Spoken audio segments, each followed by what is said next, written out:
नमस्कार दोस्तों, मैं Dharmendra Verma online study with DK में आपका बहुत बहुत स्वागत करता हूं। जैसा कि आप सब खास है, आज की वीडियो में हम पर्यावरण अध्ययन में जल से संबंधित प्रश्नों के बारे में जानेंगे, है ना। इसमें भी प्रीवियस ईयर पेपर के कुछ प्रश्न रखे गए हैं, तो आपको स्किप नहीं करना है, वीडियो को पूरा देखना है और अंत में हमें जरूर बताना है कि आज का जो वीडियो है वो आपको कैसा लगा। यदि जो वीडियो अभी हम अपलोड कर चुके हैं उनको नहीं देखा है, देख लीजिएगा।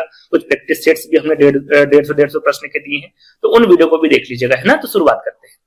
देखिए, पहला प्रश्न पूछा गया था आपका जल से, ये कौन सा विकल्प टंका की संरचना को सही ढंग से परिभाषित करता है। कहने का मतलब है टंका क्या है, सीधा सीधा ये पूछा है। तो टंका को हम टैंक कह सकते हैं। अपने घर में जो टैंक होता है ना, जमीन के नीचे हम टैंक बनाते हैं, फिर उसको प्लास्टर करते हैं कि पानी उस पर संग्रहित हो जाए ना।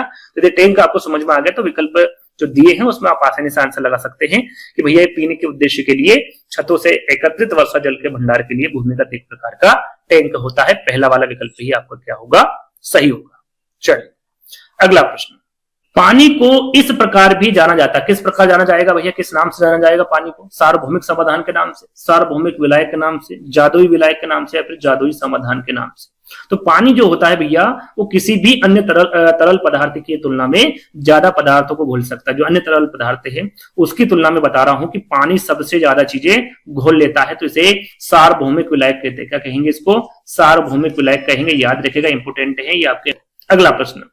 जल संभरों के सभी संग्रहों को एक ही प्रमुख जल निकाय में छोड़ देना क्या कहलाता है? यानी कि पानी तरह तरह जगह से आता है और एक जगह छोड़ दिया है, तो उसे क्या कहेंगे? सीवेज ड्रेनेज सिस्टम कहेंगे, वाटर सेट कहेंगे, जल निकासी बेसिन कहेंगे, या फिर आर्द्र भूमि कहेंगे।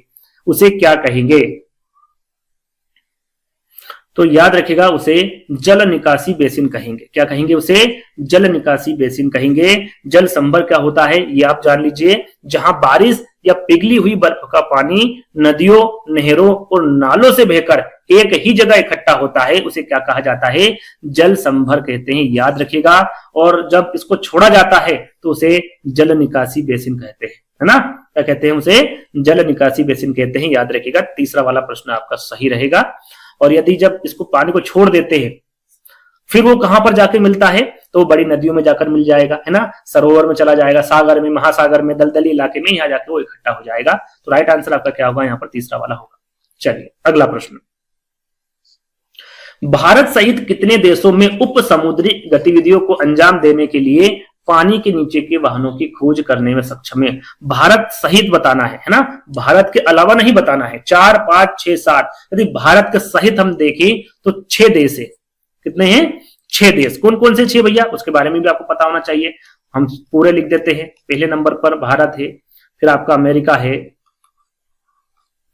उसके बाद में आपका रूस है, उसके बाद में आपका जापान है, उसके बाद में आपका फ्रांस है, उसके बाद में आपका चीन है। कितने हो गए? 1, 2, 3, 4, 5, 6। ये 6 देश है आपके, ना, भारत सहित। तो बी वाला विकल्प क्या होगा आपका? करेक्ट होगा। चलिए अगला प्रश्न। प्रदूषक के आधार पर जल प्रदूषण के 2 स्रोत है, वो क्या है?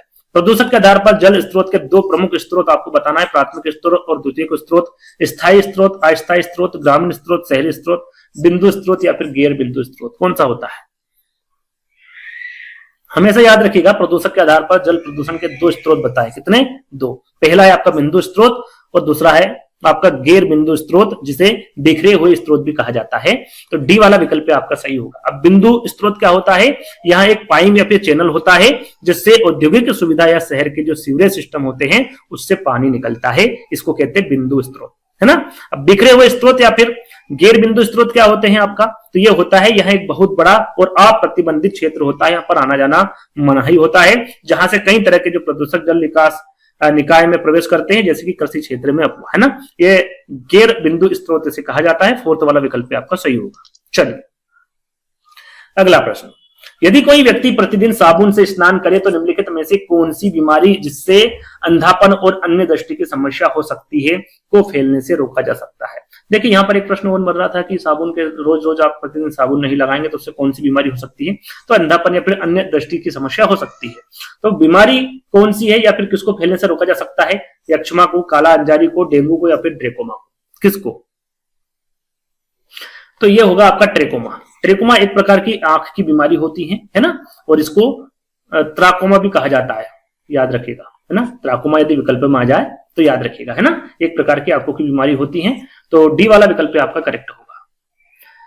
किस उद्योग को उत्पादन प्रक्रिया के दौरान बड़ी मात्रा में पानी की आवश्यकता होती है? वो कौन सा उद्योग है जिसको बड़ी मात्रा में पानी की आवश्यकता होती है? पेट्रोलियम उद्योग को, सॉफ्टवेयर उद्योग को, परिधान और कपड़ा उद्योग को, शराब की भट्टी और कार्बोनेटेड पेय उद्योग। काफी अच्छा प्रश्न है ये। देखिए, किस उद्योग को उत्पादन प्रक्रिया के दौरान पूछा गया बड़ी मात्रा में, तो ये आपका शराब की भट्टी और कार्बोनेटेड पेय उद्योग को, है ना। डी वाला विकल्प आपका क्या होगा? सही होगा। चलिए अगला प्रश्न। एक लंबे समय 30 वर्ष से अधिक के लिए एक बड़े क्षेत्र में मौसम की स्थिति और बदलाव के योग को क्या कहा जाता है? 30 वर्ष से अधिक, यहां पर समय भी आपको देखना है, एक लंबा समय हो गया ये, तो उसे क्या मौसम कहेंगे, मानसून कहेंगे, जलवायु कहेंगे, या फिर धूल का कटोरा कहेंगे? उसे क्या कहेंगे? तो याद रखिएगा, जिस स्थान पर 30 साल या फिर उससे अधिक समय तक मौसम की औसत स्थिति और बदलाव के योग हो, उसे क्या कहेंगे? जलवायु कहते हैं। क्या कहते हैं? उसे जलवायु कहेंगे। तीसरा वाला विकल्प आपका करेक्ट होगा। ड्रिप सिंचाई विधि का उपयोग किसके लिए किया जाता है? ड्रिप सिंचाई, जैसे कि एक पौधा यहां लगा, एक यहां लगा, यहां लगा, यहां लगा, ऐसे पौधे लगे होते हैं छोटे छोटे, और ये ड्रिप इसी के पास से निकली होती है। तो ये जो पौधे लगे होते हैं यहीं पर पानी जाता है, यहाँ पर जो खाली जगह यहाँ पर पानी नहीं जाएगा। ये ड्रिप ऐसी लगाई जाती है ना, यहाँ पर छेद होते हैं, तो इसकी वजह से जो पौधा है उसी में ही पानी जाएगा। इससे क्या है? बचत होती पानी की, है ना। वर्षा जल का संचयन होगा, इसके उपयोग से जल संरक्षण होगा, जल शोधन होगा, या फिर उच्च बनाने की क्रिया होगी। सरल सा प्रश्न है, इससे क्या होगा? जल संरक्षण होगा। बी वाला विकल्प आपका सही होगा। जो आवश्यकता होगी उसी के अनुसार पानी जाएगा, ज्यादा जो बहाव होगा पानी का उसमें नहीं होगा। तो बी वाला विकल्प आपका करेक्ट होगा। चलिए, वायुदाब जितना कम होगा पानी का क्वथनांक होगा। याद रखिएगा, इंपोर्टेंट है। कम उच्चतम क्वथनांक वायुदाब पर निर्भर नहीं करता है, या फिर निर्धारित नहीं किया जा सकता। सही आंसर क्या होगा? तो सिंपल सी बात है, वायुदाब जितना कम होगा पानी का क्वथनांक क्या होगा? उतना ही कम होगा, है ना। तो यहां पर क्या होगा? पहला वाला। यदि यहां पूछे कि वायुदाब जितना ज्यादा होगा तो पानी का क्वथनांक क्या होगा? भाई ज्यादा होगा तो इसका भी ज्यादा होगा। तो ये भी आपको पता होना चाहिए, है ना। यदि ज्यादा का पूछ ले कि वायुदाब जितना ज्यादा होगा पानी का क्वथनांक कैसा होगा, तो वो ज्यादा होगा। कम होगा तो यहां पर भी कम होगा। पहला वाला विकल्प आपका क्या होगा? करेक्ट होगा। झीलों, पहाड़ों आदि में उच्च अम्लता की अम्ल अवधि को क्या कहा जाता है? एपिसोडिक अम्लीकरण कहते हैं, अत्यधिक अम्लीकरण कहते हैं, अम्लीय अवधि कहते हैं, या फिर अंतरिम अम्लीकरण कहते हैं। झीलों, पहाड़ों आदि में उच्च अम्लता की अल्प अवधि को क्या कहेंगे? इसे कहेंगे आप एपिसोडिक अम्लीकरण। क्या कहेंगे? एपिसोडिक अम्लीकरण। एक छोटी अवधि जब नदियों, झीलों और जमीन का पीएच स्तर सामान्य से बहुत अधिक होता है, जो सामान्य स्तर होता है उससे अधिक होगा यदि उसका पीएच मान, तो उसके क्या कहेंगे? एपिसोडिक अम्लीकरण कहेंगे, है ना। याद रखिएगा। और यहां अक्सर कब होता है? यदि पूछ ले भैया कि अक्सर कब होता है, किस ऋतु में होता है, तो वसंत ऋतु में होता है। कब होता है? वसंत ऋतु में होता है, जब अम्लीय प्रदूषक युक्त जो बर्फ होती है वो पिघलना शुरू होती है, तब ये होता है ना। याद रखिएगा, पहला वाला विकल्प आपका सही होगा। दिल्ली में औसत शीतकालीन वर्षा लगभग होती है, जो दिल्ली में औसतन शीतकालीन वर्षा होती है वो कितने मिलीमीटर होती है? 70, 85, 53 या फिर 40? कितनी होती है? तो याद रखिएगा ये 53 होती है ना, 53 मिलीमीटर होती है। तीसरा वाला विकल्प आपका करेक्ट होगा। चलिए, जल में कठोरता कितने प्रकार के होते हैं? 2, 3, 4 या फिर 5? जल में कठोरता कितने प्रकार के होते हैं? सीधा सीधा प्रश्न पूछा गया है, तो आपको पता होना चाहिए कि 2 प्रकार के होते हैं या फिर 2 तरह के होते हैं। कितने? 2 तरह के। पहला होता है अस्थायी कठोर, अस्थायी कठोर, कठोर कह लीजिए, कठोरता कह लीजिए। दूसरे नंबर पे है आपका स्थायी कठोर, स्थायी कठोरता, है ना। ये 2 प्रकार के होते हैं। तो पहला वाला विकल्प आपका क्या होगा? करेक्ट होगा। चलिए, अगला प्रश्न। पानी में मौजूद कार्बनिक यौगिकों को ऑक्सीकरण करने वाले पदार्थों से युक्त रासायनिक प्रतिक्रियाओं के माध्यम से ऑक्सीजन करने के लिए आवश्यक ऑक्सीजन के रूप में जाना जाता है। किसके लिए जाना जाता है? जैव रासायनिक ऑक्सीजन की मांग, रासायनिक ऑक्सीजन की मांग, घुलित ऑक्सीजन, या फिर यूट्रोफिकेशन? किसके रूप में जाना जाता है? तो ये जाना जाता है बीओडी के रूप में। बीओडी याद रखिएगा, काफी प्रश्न इससे पूछे गए आपके एमपीटेट एग्जाम। बीओडी का फुल फॉर्म क्या होता है? फुल फॉर्म पूछ ले तो आपको पता होना चाहिए, बायोकेमिकल ऑक्सीजन डिमांड। क्या होता है? Biochemical oxygen demand. अब इसको हिंदी में क्या कहेंगे? हिंदी में कहेंगे इसे जैव रासायनिक ऑक्सीजन की मांग, है ना। पहला वाला जो विकल्प होगा ये आपका सही होगा। इसमें क्या होता है? इसमें पानी में मौजूद कार्बनिक यौगिकों को ऑक्सीकरण करने के लिए जरूरी ऑक्सीजन की मात्रा होती है, जिसको रासायनिक ऑक्सीकरण मांग कहते हैं, है ना। तो आपका सही आंसर क्या होगा? आपका पहला वाला होगा। ठीक है, आगे समझ में आपको। अगला प्रश्न, प्रदूषित जल के द्वितीयक उपचार से बीओडी का कितना प्रतिशत भाग निकल जाता है? बीओडी के बारे में आपको बता चुका हूं, इसका फुल फॉर्म क्या होता है? Biochemical oxygen demand. यदि यहां पर प्रतिशत पूछा गया है तो आपका होगा 85%, है ना। द्वितीयक उपचार बीओडी का जो भाग है वो 85% निकल के आता है। कितना? 85% निकल के आता है। इसमें क्या होता है? पानी में कार्बनिक प्रदूषण को मापने का एक क्या है? एक तरीका है बीओडी, जो मैंने आपको ऊपर नहीं बताया था, यहां पर बता दी। क्या है ये? पानी में कार्बनिक प्रदूषण को मापने का एक तरीका है। इसका पूरा नाम क्या है? Biochemical oxygen demand. चलिए अगला प्रश्न, स्वच्छ पानी का बीओडी मान होगा। देखिए फिर से वही प्रश्न पूछ लिया बीओडी का। बीओडी इसका फुल फॉर्म जरूर याद रख लीजिएगा, आने वाले समय में पूछ ले तो आपको पता होना चाहिए, है ना। क्या बताया था मैंने आपको? Biochemical oxygen demand. अब बात करते हैं स्वच्छ पानी का बीओडी मान कितना होता है? 5 पीपीएम से कम, 17 पीपीएम, 10 पीपीएम या फिर 15 पीपीएम। क्या होता है? तो याद रखिएगा ये होता है 5 पीपीएम से कम। कितना होता है? स्वच्छ पानी का बीओडी मान 5 पीपीएम से कम होता है। यदि प्रदूषित पानी का पूछ ले, पूछ सकते हैं, कुछ भी पूछ सकते हैं। प्रदूषित पानी का पीएच मान पूछ ले भैया कि ये कितना होता है, तो याद रखिएगा, या फिर सॉरी बीओडी मान कितना होता है? तो ये होता है आपका 6 से 9। कितना होता है? 6 से 9 पीपीएम। कितना होता है? 6 से 9 पीपीएम होता है। एक होता है प्रदूषित पानी और एक होता है पानी में बहुत ज्यादा प्रदूषित का जो बीओडी मान होता है वो कितना होता है? तो याद रखिएगा, पानी बहुत ज्यादा यदि प्रदूषित है तो उसका उसका मान होगा 100 पीपीएम से ज्यादा। याद रखिएगा, ये 100 से ऊपर भी निकल जा सकता है, 10, 20, 30 कितना भी हो सकता है, 100 से अधिक होगा, है ना। यदि पूछ ले सिर्फ प्रदूषित पानी का पूछे तो 6 से 9 होगा, लेकिन यदि पूछेगा पानी बहुत ज्यादा प्रदूषित है तो उसका जो आपका बीओडी मान होगा वो कितना होगा? तो वो 100 से अधिक होगा, ये याद रखिएगा। चलिए अगला प्रश्न, भारत में जल संरक्षण प्रणाली का प्रयोग प्राचीन काल से किया जाता है ना। खादिन पद्धति का प्रयोग किस राज्य में किया जाता है? सीधा सीधा पूछा गया है कि भाई जो खादिन है, ये पद्धति है, इसका प्रयोग किस राज्य में करते हैं? तमिलनाडु में, असम में, पंजाब या फिर राजस्थान में। खादिन के साथ साथ एक और मैं आपको नाम बता देता हूं, जोहड़। जोहड़ भी एक प्रकार की पद्धति है जो कि प्राचीन काल से ही चली आ रही है, तो वो भी इसी राज्य से जुड़ी हुई है। वो कौन सा राज्य है? वो आपका राजस्थान। याद रखें, खादिन का पूछ ले या फिर जोहड़ का पूछ ले, ये दोनों ही जो पद्धति है इसका प्रयोग किस राज्य में किया जाता है? तो राजस्थान राज्य में किया जाता है। खादिन क्या है? एक जल संरक्षण की पारंपरिक विधि है। यह एक प्रकार का बांध होता है। क्या होता है?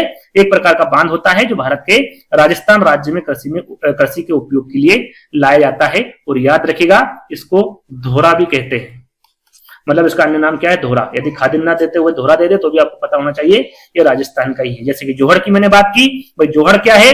तो ये भी एक जल संरक्षण की पारंपरिक विधि है जो कि छोटे तालाब या पोखर होते हैं। क्या होते हैं? छोटे तालाब या फिर पोखर होते हैं। तो यहां पर 4th वाला विकल्प आपका करेक्ट होगा। जलमंडल पर मानव द्वारा कई विकासात्मक गतिविधियों के कारण हो सकता है, क्या हो सकता है? मृदा प्रदूषण हो सकता है, जल प्रदूषण, मिट्टी प्रदूषण, भूमि प्रदूषण। सरल सा प्रश्न है, जलमंडल की बात की जा रही है तो जल प्रदूषण होगा, है ना।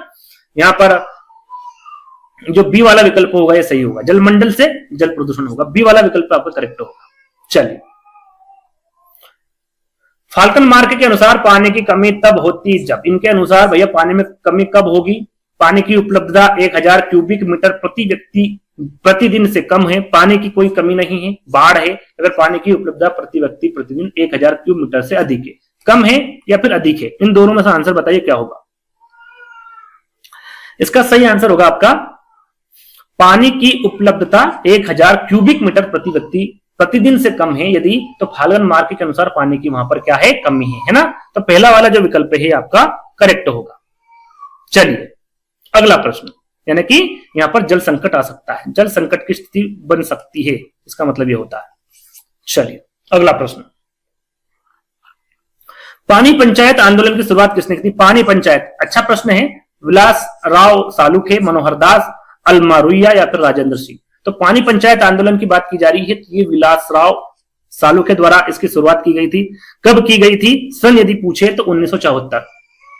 कहां की गई थी? तो महाराष्ट्र में, है ना, महाराष्ट्र में 1974 में विशाल राव सालुखे द्वारा पानी आंदोलन की शुरुआत की गई थी, पानी पंचायत आंदोलन की, है ना। तो पहला वाला विकल्प आपका क्या होगा? करेक्ट होगा। अगला प्रश्न है, विश्व में प्रति व्यक्ति प्रति वर्ष पानी की उपलब्धता के मामले में भारत का स्थान कौन सा है? विश्व में बताना है प्रति व्यक्ति के हिसाब से और प्रति वर्ष के हिसाब से। 111वां नंबर है भारत का, 131वां है, 132वां या फिर 133वां है, कौन सा है? तो यदि सीधा सीधा पूछे तो आपका होगा 133वां। कितना होगा? 133वां। यदि पूछ ले कि भैया मीठे पानी की उपलब्धता में भारत का जो स्थान है वो कितना है, तो वो है 141वां। 141वें नंबर पे आता भारत। मीठे पानी की उपलब्धता की बात की जा रही है, यदि सीधा सीधा पूछे तो 131वां आपका करेक्ट आंसर होगा। चलिए, जल अधिनियम भारत में किस वर्ष लागू हुआ? देखिए, ये प्रश्न हमने अधिनियम और मुख्यालय का एक वीडियो बनाया था, यदि नहीं देखा तो देख लीजिएगा उसको। उस पर पूरा डिटेल में आपको बताया, यहाँ पर भी इसकी डिटेल बताऊंगा, है ना, लेकिन वहां पर भी बताया था। यदि वीडियो आपने देखा है जल्दी से इसका आंसर दे दीजिए। मार्च 1974, मार्च 1975, अप्रैल 1974 या फिर अप्रैल 1975? कब हुआ था जल अधिनियम भारत में? किस वर्ष लागू हुआ था? सही आंसर होगा आपका यहाँ पर मार्च 1974। कब? मार्च 1974। याद रखिएगा, भारत में जल, जिसे प्रदूषण निवारण एवं नियंत्रण अधिनियम भी कहते हैं, इसे 23 मार्च, तारीख पूछ ले भैया, कौन सी तारीख? 23 मार्च 1974 कि इसको लागू कर दिया गया था। इसका मकसद क्या था? तो जल प्रदूषण को रोकना और नियंत्रित करना, साथ ही जल की स्वच्छता बनाए रखना इसका मकसद था या फिर इसका उद्देश्य था। इसको संशोधित भी किया गया था, जो कि प्रश्न पूछा गया था आपके एमपीटेट एग्जाम में। इसको संशोधित किया गया था 1988 में। जैसे कि हमें समझ में आ गया कि भैया इसको 1974 में लागू किया गया था, लेकिन इसे संशोधित भी किया गया था और ये पूछा भी गया है। यदि आपने नहीं देखा है, वीडियो देख लीजिएगा। तो 1988 में से संशोधित किया गया था और अंतिम बार कब किया था? 2003 में किया था। कब किया था? 2003 में भी इसे संशोधित कर दिया गया था और जो विकल्प था उसमें 1988 था, 2003 नहीं था, तो 1988 ही आपका करेक्ट आंसर होगा। यहाँ पर क्या होगा आपका करेक्ट आंसर? मार्च 1974। याद रखिएगा। आगे बढ़ते हैं। देखिए, जल से एक और प्रश्न आपको बता देता हूं। जल के साथ साथ वायु यदि पूछ ले आपसे कि वायु अधिनियम भारत में किस वर्ष लागू हुआ था, तो इसके बारे में पता होना चाहिए। ये 1981 में हुआ था। कब हुआ था? 1981 में हुआ था आपका वायु अधिनियम, है ना, या फिर वायु प्रदूषण निवारण और नियंत्रण अधिनियम। चलिए आगे बढ़ेंगे। जल जो रासायनिक और जैविक अशुद्धियों से मुक्त होता है क्या कहलाता है? आशुतोष जल, पीने योग्य पानी, पौष्टिक पानी या फिर काला पानी? जल को रासायनिक और जैविक अशुद्धियों से यदि मुक्त होता है पानी, तो उसे क्या कहते हैं? उसे याद रखिएगा, हमेशा आशुद्ध जल कहते हैं, जो कि पीने योग्य नहीं होता है। क्यों नहीं होता है? क्योंकि इसमें जो जरूरी लवण होते हैं वो नहीं होते, है ना। तो ये जल कौन सा होता है आपका? अशुद्ध जल होता है। ठीक है, चलिए अगला प्रश्न। भूजल का उपयोग निम्नलिखित में से किस गतिविधि के लिए सबसे अधिक किया जाता है? भूजल का उपयोग, धुलाई, पीने का पानी, कृषि या फिर उद्योग? तो भूजल, जैसे हम ट्यूबवेल लगाते हैं, तो उसका उपयोग कहां करेंगे सबसे अधिक? सरल सा प्रश्न है, कहां करेंगे? कृषि में करेंगे। तीसरा वाला विकल्प आपका करेक्ट होगा। चलिए अगला प्रश्न। जल संरक्षण की कौन सी विधि नहीं है? जल संरक्षण की विधि कौन सी नहीं है, ये आपको बताना है। यदि आप 4 विकल्प पढ़ेंगे तो आंसर आपके सामने होगा, यानी कि कहने का मतलब है कि सरल है।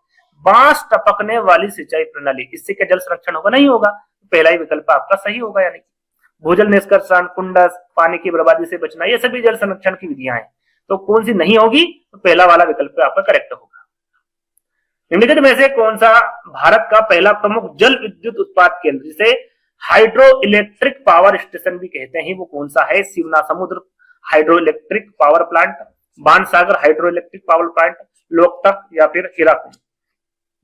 कौन सा होगा? देखिए, यहां पर भारत की जगह एशिया भी आ जाए, भारत की जगह एशिया भी पूछ ले, या फिर भारत और एशिया, तो जो पहला प्रमुख जल विद्युत उत्पादन केंद्र है वो आपका शिवना समुद्र हाइड्रो इलेक्ट्रिक पावर प्लांट होगा, है ना। ये आपका भारत का भी है और एशिया का भी। याद रखिएगा, इसकी स्थापना कब की गई थी? तो इसकी स्थापना की गई थी 1902 में। कब की गई थी? 1902 में की गई थी। याद रखिएगा, इंपोर्टेंट है। चलिए अगला प्रश्न।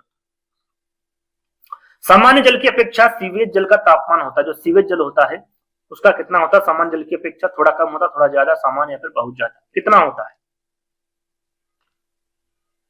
तो याद रखिएगा हमेशा ये कितना होता है, थोड़ा ज्यादा होता है, तो ना सामान्य जल की अपेक्षा सीवेज जल का तापमान कितना होता है? थोड़ा ज्यादा होता है। बी वाला विकल्प आपका करेक्ट होगा। भारत में ताजे पानी का सिर्फ कितना प्रतिशत, यहाँ पर देखिए भारत में ताजे पानी का परसेंटेज पूछा गया, 2 है, 3 है, 4 है या फिर 5 है, कितना है? तो यहाँ पर देखिए ताजे पानी की बात अलग है और स्वच्छ जल अलग है,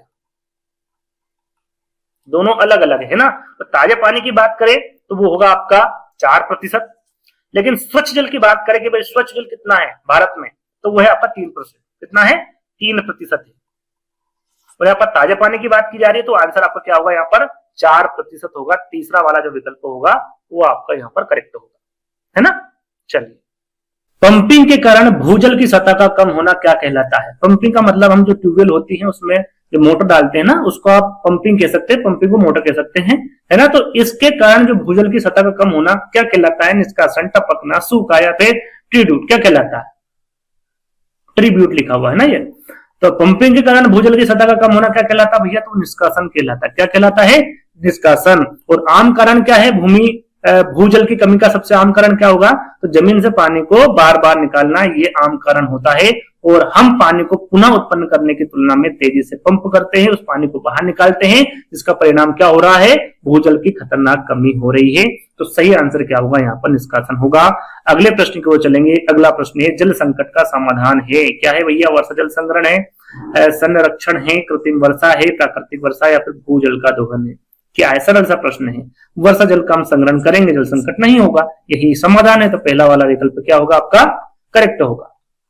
भांगड़ा नागल परियोजना के जल का मुख्य रूप से उपयोग किया जाता है। देखिए भांगड़ा नागल, नदियां, बांध, पठार, इस पर एक वीडियो मैंने प्रॉपर्ली बनाई है, उस वीडियो को देख लीजिएगा, सारी जानकारी आपको प्राप्त हो जाएगी। तो उसका हम आंसर जान लेते हैं। सरल सा प्रश्न है ये। भांगड़ा नागल परियोजना के जल का जो स्रोत है मुख्य रूप से किसमें उपयोग होता है, ये पूछा गया है भैया। जल विद्युत और सिंचाई, मछली प्रजनन और निवेशन, औद्योगिक उपयोग या फिर बाढ़ नियंत्रण। सरल सा प्रश्न है। उसका जो जल है मुख्य रूप से जल विद्युत और सिंचाई के रूप में किया जाता है। पहला वाला आपका करेक्ट होगा। यदि बांध के बारे में पूछे कि भांगड़ा नागल बांध क्या है भैया, तो ये सबसे बड़ा है। भारत की पूछे या फिर एशिया का पूछे, भारत और एशिया का सबसे बड़ा बांध पूछे तो भांगड़ा नागल बांध है। और भांगड़ा नागल बांध कहां पर स्थित है, कौन सी नदी पर है, इसके बारे में भी सुन लीजिए। भांगड़ा नागल बांध हिमाचल प्रदेश और पंजाब राज्य में सतलज नदी पर स्थित है। कहां पर? ये सतलज नदी पर स्थित है, याद रखिएगा। पहला वाला विकल्प आपका करेक्ट होगा। अगला और लास्ट प्रश्न है, टोटल 33 प्रश्न में लेकर आया था। निम्नलिखित में से कौन पानी के क्वथनांक को प्रभावित करता है? कौन करता है? घुलनशीलता, ताप सूचकांक, हवा का दबाव या फिर अम्लीय प्रकृति। क्वथनांक को प्रभावित कौन करता है? तो ये हवा का दबाव, याद रखिएगा। सरल सा प्रश्न है ना। पानी के क्वथनांक को प्रभावित कौन करेगा? हवा का दबाव करेगा। तो यहीं पर आपके जो 33 प्रश्न है वो समाप्त होते हैं। यदि आपने आपने प्रैक्टिस भी की होगी तो बताइएगा कि इन 33 प्रश्नों में आपको कितने नंबर आ रहे हैं, और वीडियो आपको कैसा लगा कमेंट्स के माध्यम से हर वीडियो के बारे में बताइएगा, ताकि हमें भी मोटिवेशन मिले और इस प्रकार के वीडियो और बनाने की इच्छा हो। तो ये सारी चीजें आपको करना है, वीडियो को शेयर करना है, चैनल को सब्सक्राइब कर लेना है। जल्दी दोस्तों एक नई वीडियो के साथ मिलेंगे, जब तक के लिए धन्यवाद।